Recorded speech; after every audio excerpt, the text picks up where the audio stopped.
ሰላም እንኳን በደህና መጣችሁ። በዚህ ቪዲዮ የተለያዩ የአያያዝና የአጠቃቀም ስህተቶችን ምክንያት በማድረግ ሰውነታችንን ስለሚመርዙ ምግቦች ሙሉ መረጃ ይዘንላችሁ መተናል። ይህንን ቪዲዮ እስከ መጨረሻው ከተከታተላችሁ ስለነዚህ ምግቦች በቂ መረጃ እንዲሁም እንዴት መጠቀም እንዳለባችሁ ትማራላችሁ። ሰብስክራይብ ማድረግ አይረሳ። ቀጥታ ወደ ቪዲዮ። አንደኛ፣ አረንጓዴ የሆነ ድንች። ከገዛችሁ ድንች መካከል አረንጓዴ የሆነ ድንች ብታገኙ ምን ታደርጉታላችሁ? ትጥሉታላችሁ ወይስ አረንጓዴውን ፓርት ቆርጣችሁ ታነሱታላችሁ? አረንጓዴ ስለሆነ ድንች ግን አንድ ማወቅ ያለባችሁ እውነት አለ። አረንጓዴ የሆነ ድንች መመገብ የሌለባችሁና ለሰውነታችሁ መርዛማ የሆነ ነው።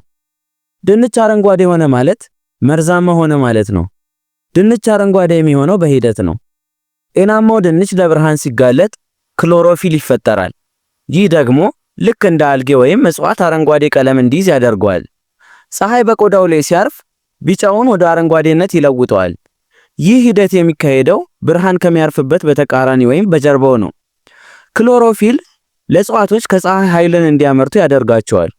በዚህም እጽዋት ካርቦንንና ኦክሲጅንን በፀሐይ ብርሃን አማካኝነት ይፈጥራሉ። ታዲያ በዚህ መሰረት ክሎሮፊል ለእጽዋት የሚሰጠው አረንጓዴ ቀለም ምንም ችግር የለውም። በተቃራኒው ግን ለድንች የሚሰጠው አረንጓዴ ቀለም በጣም አደገኛና መርዛማ እንዲሆን ያደርገዋል። በአረንጓዴ ድንች ውስጥ የሚገኝ መርዛማ ውህድ ሶለኒን ይባላል።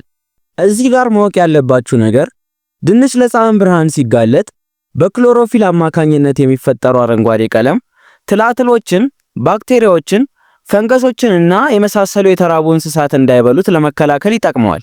ነገር ግን ይህ ለሰው ልጅ በጣም መርዛማና አደገኛ ነው። በአረንጓዴ ድንች ውስጥ የሚገኘው ሶለኒን ከተመገባችሁት በዋናነት የሚያደርገው ለነርቫችሁ መልእክት የሚያስተላልፉ ኢንዛይሞችን በመሰባበርና በመዘጋጋት ነው። እንዲሁም ህብረ ህዋሶቻችሁን ከጥቅም ውጭ ያደርጋቸዋል። በአንጀታችሁም ላይ ከፍተኛ የሆነ እክል ይፈጥራል። በእርግጥ ሶለኒን ጤናማውን የድንች ቆዳ ላይም ይገኛል። እንዲሁም ስጋው በምንለው ወይም የውስጡ ፓርት ላይም ይገኛል። ይሁንና ለፀሐይ ብርሃን በሚጋለጥበት ወቅት በከፍተኛ ሁኔታ መጠኑ ይጨምራል።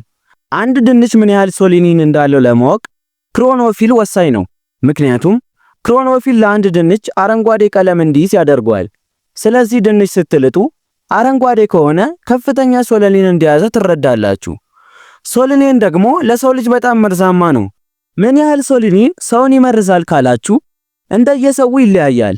ምክንያቱም አንዳንድ ሰው የመቋቋም አቅም አለው፣ አንዳንዱ ሰው ደግሞ በጣም ትንሹ ሊያሳምመው ይችላል። በተቃራኒው ለልጆች ግን ከፍተኛ ሶለኒን የያዘ ግማሽ መጠነኛ ድንች ራሱ ቢመገቡ ለከፍተኛ የጤና እክል ይዳርጋቸዋል። ከምልክቶቹ ውስጥ የማቅለሽለሽ፣ ወደ ላይ የማለት፣ ተቅማጥ፣ ላብ፣ ራስ ምታት፣ ፓራላይዝ ለማድረግ መሞከር፣ ለመተንፈስ መቸገር ወይም ደግሞ ፌንት መብላት አሊያም ከፍ ካለ እስከ ሞት ሊያደርስ ይችላል። አረንጓዴ ድንችን መላጥ ወይም ቀርፎ መጣል አሊያም በመቀቀል ብንጠቀመው ልትሉ ትችላላችሁ። በእርግጥ ሶለኒን በድንች ቆዳ ላይ ከፍተኛ ነው። በዚህም ምክንያት ከላጣችሁት መጠኑ ይቀንሳል። ጥናቶች እንደሚያሳዩት ከሆነ 30% መርዛማነቱ ይወገዳል። ይህ ማለት ግን አሁንም 70% መርዛማነት እንዳለ ነው ማለት ነው። ስለዚህ ድንቹ ቢላጥም ሶለኒን ይኖረዋል። ታዲያ ብትቀቅሉትም ብትጠብሱትም የፈለገ ነገር ብታደርጉት ሶለኒን አይቀንስም። ስለዚህ መጣል አለባችሁ። በነገራችን ላይ ከፍተኛ ሶለኒን ያለው ድንች ስትበሉትም ያስታውቃል። እጅግ መራራና ለመብላትም የማይጋብዝ ነው። ስለዚህ የመንገድ ላይ ምግቦችን የምትጠቀሙ ማለትም እርጥብ ችብስና የተለያዩ ነገሮችን የምትጠቀሙ ልትጠነቀቁ ይገባል። ሁለተኛ፣ ቡናማው ሩዝ ወይም ጥቁሩ ሩዝ። ብዙ ጊዜ በእኛ ሀገር የሚዘወተረው ነጩ ሩዝ ነው። ይሁንና ከነጩ ሩዝ ይልቅ ቡናማው ሩዝ ብዙ ጥቅሞች አሉት። በከፍተኛ ሁኔታ በጠቃሚ ንጥረ ነገሮች የበለጸገ ነው። እንዲሁም በፋይበርና አንቲኦክሲዳንቶችም ምንጭ ነው። ከምንም በላይ ጠቃሚ ማዕድናትና ቫይታሚኖችን ይዟል። ቡናማ ሩዝ በርካታ ጠቃሚ ነገሮችን በመያዙ ጠቃሚ ቢሆንም በተቃራኒው እስከ ሞት የሚያደርስ የጎንዮሽ ጉዳትም ያስከትላል። ለምሳሌ ቡናማ ሩዝ አርሴኒክ የሚሰኝ ማዕድንን ይዟል። በእርግጥ ይህ ማዕድን በመጠኑም ቢሆን በነጩ ሩዝ ውስጥ ይገኛል። አርሴኒክ መርዛም የሆነ ሲሆን በአካባቢያችሁም ይገኛል። በተለይ በቆሸሹ አካባቢዎች በብዛት ይገኛል። ልክ እንደዚህ ሁሉ በቡናማው ሩዝ ውስጥም ይገኛል። ታዲያ ለረጅም ጊዜ አርሴኒክን መመገብ ስር ለሰደዱ አደገኛ በሽታዎች በር ይከፍታል። ለምሳሌ ለካንሰር፣ ለልብ በሽታና ለስኳር በሽታ ይዳርጋል። በእርግጥ አልፎ አልፎ ከሆነ የምትመገቡት ችግር የለውም። በየቀኑ የምትመገቡ ከሆነ ግን በሰውነታችሁ ውስጥ የአርሴኒክ መጠን ከፍ ስለሚል በቀላሉ ትመረዛላችሁ። ለቡናማው ሩዝ ከፍተኛ የሆነ የአርሴኒክ መጠን እንዲኖር ያደረገው የሚበቅልበት አካባቢ ነው። እንዲሁም ተዋሲያንን ለመከላከል ሲባል ሩዙ በተዘራበት ላይ ኬሚካል ይረጫል። ያ ኬሚካል አካባቢውንና አፈሩን ይመርዘዋል። በነገራችን ላይ ከፍተኛ የሆነ የአርሴኒክ መጠንን የያዙ ምግቦች ዶሮ የሚያረቡ ለዶሮዎች ይጠቀሙታል። ዶሮዎች አርሴኒክ ሲሰጣቸው በቀላሉ ያፋፋቸዋል፣ እንዲሁም የምግብ ፍላጎታቸውን ይቀንሳል። እነዚህን ዶሮዎች የሚያረቡ ድርጅቶች በፍጹም ለራሳቸው አይጠቀሟቸውም። ዶሮዎቹን ገዝተው የሚጠቀሙ ሰዎች ግን ለተለያዩ የጤና እክሎች ይጋለጣሉ። የአርሴኒክ ምራዜ ካለባችሁ የእጃችሁ ጠፍር ወደ ጎን ነጭ መስመር ይፈጥራል። ሶስተኛ ቀይ ቦለቄ። ቦለቄ በአግባቡ በውሃ ውስጥ እስከ 5 ሰዓታት ሊዘፈዘፍ ይገባል። ማለትም ከመስራታችሁ በፊት በደንብ ልትዘፈዝፉት ይገባል። በቤት ውስጥ ራሳችሁ ቀቅላችሁ ብትመገቡት የሶዲየም መጠንን ለመቀነስ ይረዳቸዋል። ገዝታችሁ የምትመገቡ ከሆነ ግን በአግባቡ ላይታጠብና ላይበስል ስለሚችል ለህመም ይዳርጋቸዋል። ጥሬውን ወይም በደንብ ያልበሰለ የምትመገቡ ከሆነ ለምግብ መመረዝ ሊዳርጋችሁ ይችላል። በዚህም ጥናቶች እንደሚያሳዩት ሌክቲን በአጥቢ እንስሳት ላይ የደም መጓጎልን ያስከትላል። ይህ ደግሞ የደም ዝውውር ላይ ከፍተኛ ተጽዕኖ ይፈጥራል። እንዲሁም በቦለቄ ውስጥ የሚገኝ ከፍተኛ የሆነ ሌክቲን በሽታ የመከላከል አቅማችንን ያዳክማል። ይሁንና በከፍተኛ ሙቀት እስከ 100 ሴንቲግሬድ ወይም እስከ 212 ዲግሪ ፋራናይት ባለው ውስጥ ከቀቀላችሁት መርዛማነቱ ይወገዳል። በተቃራኒው ቀስ ብሎ እንዲበስል ካደረጋችሁት በውስጡ የያዘው ሌክቲን አይወገድም። ስለዚህ ከፍ ያለ ሙቀትን ይፈልጋል። በተጨማሪም በቀይ ቦለቄ ውስጥ የሚገኘው መርዛማ ኬሚካል PHA ይባላል። ይህ ኬሚካል ቀይ የደም ሴልን እና ነጭ የደም ሴልን በአንድነት ያጣብቃቸዋል። ጥናቶች እንደሚያሳዩት ይህ ኬሚካል 1% እንኳን ለአይጦች ቢሰጥ ወዲያውኑ ይገላል። አራተኛ ቼሪ። ቼሪ ጣፋጭ ፍራፍሬ ነው። በቼሪ ውስጥ ትንሽዬ ጠንካራ ፍሬ ትገኛለች። ታዲያ አንዳንዴ ቼሪን ስትመገቡ በስህተት ፍሬውን ልትበሉ ትችላላችሁ።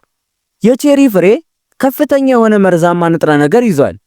በቼሪ ፍሬ ውስጥ የሚገኘው ውህድ ሰውነታችሁ ወደ መርዛማ ሃይድሮጅን ሳይናይድ ይቀይረዋል። ሃይድሮጅን ሳይናይድ ደግሞ በአየር ዝውውር ላይ ተጽዕኖ በማሳደር የአእምሮን፣ የልብንና የሳምባን አካላትን ከጥቅም ውጭ ያደርጋል። በዚህም ምክንያት የቼሪ ፍሬ አደገኛ እንዲሆን አድርጎታል። በእርግጥ መርዛማነቱ በተመገባችሁት መጠን ይወሰናል። በተለይ ልጆች የቼሪ ፍሬን እንዳይመገቡ ጥንቃቄ ልታደርጉ ይገባል። አምስተኛ ያልበሰለ በርገር። በእርግጥ ይህ በርገር ለሚወዱ ሰዎች ደስ የማያሰኝ ቢሆንም ጥራቱን ያልጠበቀ የስጋ በርገርን ከተመገባችሁ ለምራዜ ይዳርጋቸዋል። በዋናነት ቬሮቴክሲጀኒክ የሚሳይ መርዝ የያዘ ሲሆን ኩላሊታችንን ከጥቅም ውጭ ያደርገዋል። እንዲሁም መላው የሰውነታችንን ስርዓት ያዛባዋል። በዚህም ምክንያት እስከ ሞት ልንደርስ እንችላለን። ስለዚህ የምትመገቡት ስጋ ጥራት እንዳለው ልታረጋግጡ ይገባል። እንዲሁም በደንብ መብሰል ይኖርበታል። ያለበለዚያ ለምግብ ምራዜ የሚዳርጋችሁ በርካታ ባክቴሪያዎች ስለሚኖሩት ባትመገቡት ይመረጣል።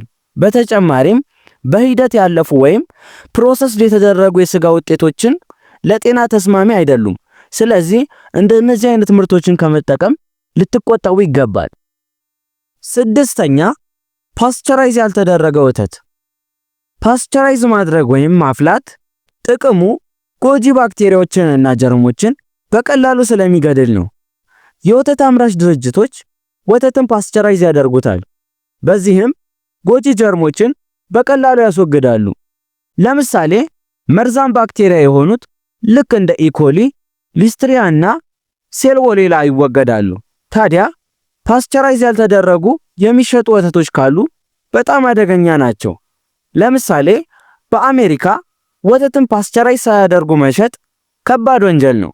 እንደዛም ሆኖ በምግብ ምራዜ ሆስፒታል ከሚገቡ አብዛኞቹ በወተት ምራዜ ምክንያት ነው። ስለዚህ ፓስቸራይዝ ያልተደረገ ወተት በፍጹም እንዳትጠጡ። ሰባተኛ አልመንድ። አልመንድ የለውዝ ዝርያ ሲሆን በዓለማችን ላይ በጣም ተወዳጅ ነው። በያዛቸው ከፍተኛ ንጥረ ነገሮች ለሰውነት ጠቃሚ ነው። ይሁንና የተወሰኑ የአልመንድ ዝርያዎች ለምግብ ምራዜ ያጋልጣሉ። የምግብ መፈጨት ችግርም ያጋጥማቸዋል። እንዲሁም ስር ለሰደዱ ገዳይ በሽታዎች ይዳረጋቸዋል። ታዲያ የትኛው የአልመንድ ዝርያ ለጤና ጠቃሚ ነው? የትኛውስ መርዛማ ነው የሚል ጥያቄ ልታቀርቡ ትችላላችሁ። አልመንድ በሁለት ይከፈላል። ይኸውም መራር አልመንድና ጣፋጭ አልመንድ ነው። ጣፋጩ አልመንድ የለውዝ ጣዕም ያለው ሲሆን ለጤናም ተስማሚ ነው። የዚህ አይነቱ አልመንድ ዝርያ በየሱፐርማርኬቱ ይገኛል። ሁለተኛው የሚመረው የአልመንድ ዝርያ ሲሆን ስሙ እንደሚያመላክተው የመምረር ጣዕም አለው። የዚህ አይነቱ አልመንድ ዝርያ ብዙም አይገኝም። ታዲያ ጥሬው መርዛማ ነው። ኢኮሳይድ አማላይዲን የሚሰኝ መርዛም ንጥረ ነገር ይዟል። ይህ መርዛም ንጥረ ነገር ስትመገቡት ወደ ተለያዩ ውህዶች ይለወጣል። ለምሳሌ ወደ ሃይድሮጅን ሳይናይድ። ይህ ውህደት መርዛም ሲሆን እስከ ሞት ያደርሳል።